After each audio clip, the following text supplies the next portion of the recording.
notícias para o Jornal da Rede Alesp. Vamos chamar Sérgio Everton. Sérgio Everton. Bom dia, Sérgio. Tudo bem? Oi, bom dia, Lilian. Bom dia, Luciano. Tudo bom bem? Dia, bom Sérgio. dia aos nossos telespectadores e ouvintes também aqui da nossa Rede Alesp. O dia hoje mais friozinho aí, né? Tá todo mundo aí agasalhado, porque hoje tá um friozinho, né? O tempo tá mudando aí. A gente não chegou, né, ainda no inverno, mas tá bem friozinho, né? O que você traz hoje para nós, Sérgio, de Olha, novidades, Lilian, de assuntos? Tomara que sejam positivos, né?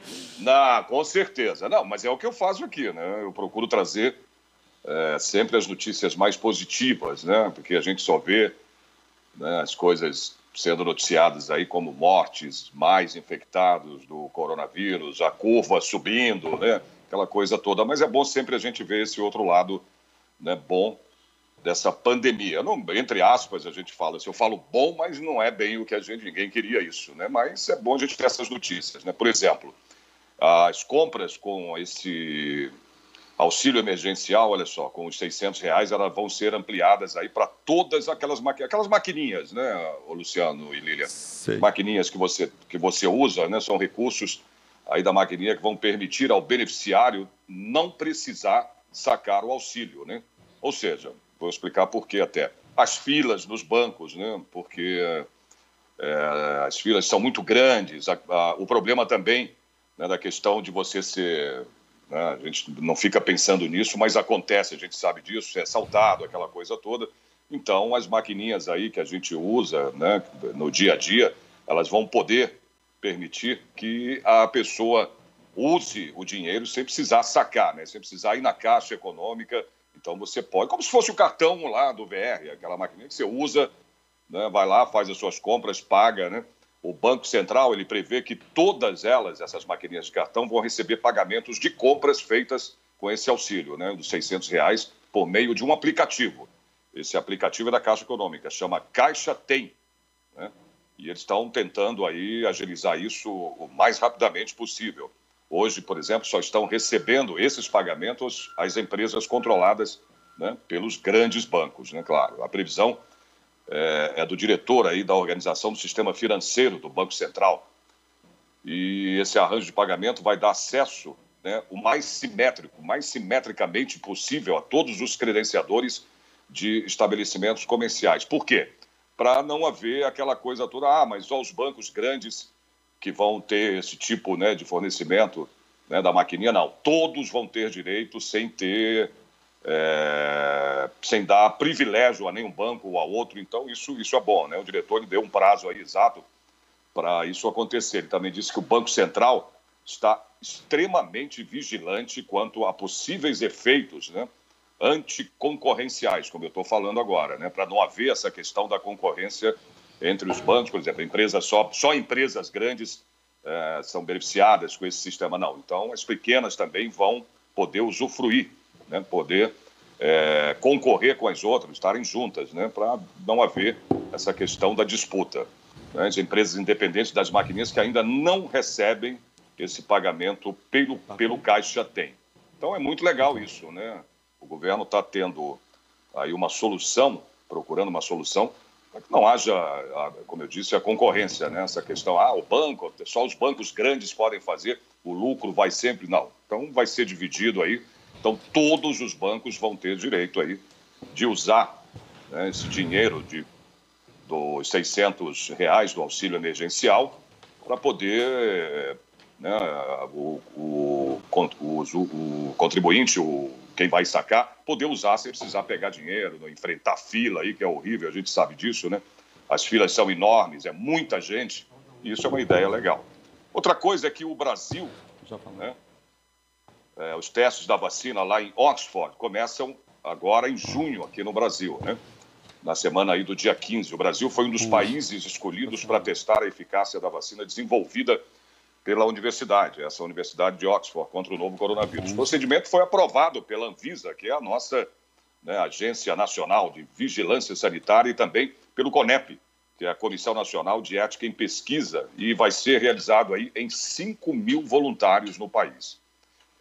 O chefe aí do Instituto de Saúde Global da Universidade de Siena, a pesquisadora do CRIO, que é o Centro de Referência para Imunobiológicos Especiais da Unifesp, a Universidade Federal aqui de São Paulo, consultora também de sênior da Fundação Bill e Melinda Gates, né, que é eles que estão fazendo essa, né, toda essa como é que se diz, os testes, né, financiado pela fundação aí do Bill Gates, que é o dono da Microsoft, né?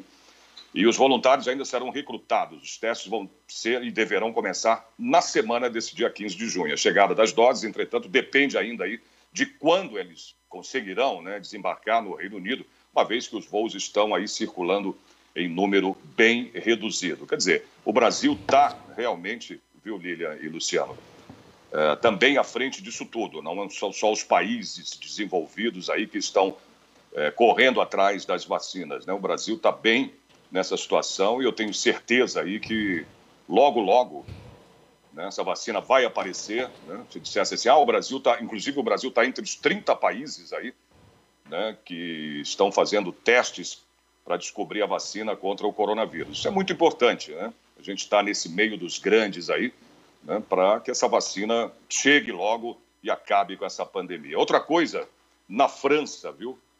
Crianças são menos contagiosas que adultos. Sabia disso, Luciana e Lilian? Vocês sabiam disso? Não sabia. Não. Sabia. Pois é. O estudo francês indica que as crianças não são um importante vetor do contágio aí do coronavírus, como todo mundo sempre pensou aí. Bom, estudos da França. Isso aqui a gente não está afirmando, né? Nós, como jornalistas, a gente pesquisa, procura ir, né, pegar a fonte verdadeira do que está sendo noticiado. Então, isso é na França. Esse resultado da pesquisa foi publicado lá nos jornais, né, de Paris, no jornal Le Parisiense e o Le Monde.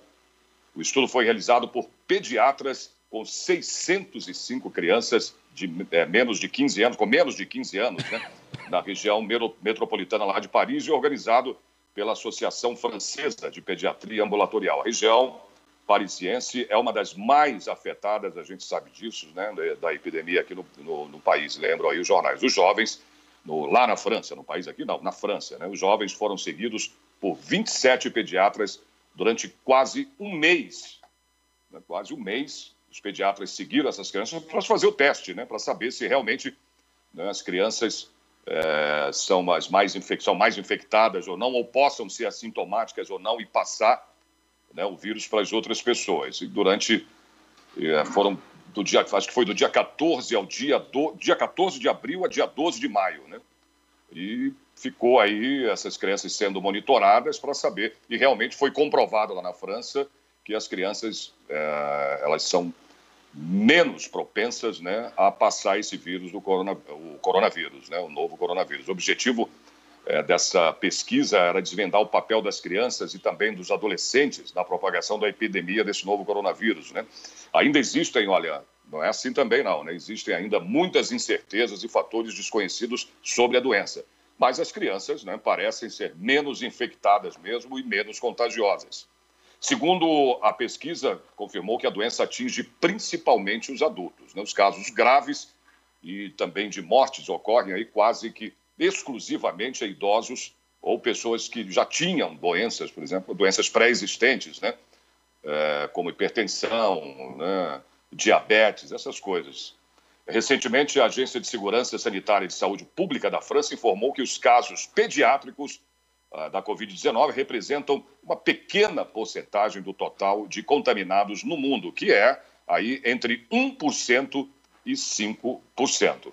Quer dizer, pelo menos as crianças estão mais, né, segundo o estudo, livres, né, de pegar o coronavírus e também de ser portadora, né, desse vírus, né, Luciana e Lilian? É uma boa notícia, né? Eu sei que não tem mais, a gente sabe que não existe mais grupo de risco, né? No começo, os idosos corriam mais risco, né, de contrair o coronavírus por causa da idade, né, de doenças, né, que geralmente a pessoa mais velha, mais idosa tem, e isso é normal, né? Então, isso prova aí que as crianças não são tão, né, afetadas pelo coronavírus, pelo menos nesse estudo aí na França. Isso é uma boa notícia, né? sua participação. Muito obrigado aí pelas suas notícias. Sempre, Sérgio Everton, sempre com notícias boas aqui, sim, né? Sim, obrigada, Sérgio, aí, por essas informações e por ter participado hoje aqui do jornal. Tenha um bom dia, Sérgio, e um bom fim de semana. Para vocês também e um ótimo trabalho aí para vocês. Até. Obrigada, Sérgio. Bem, pessoal...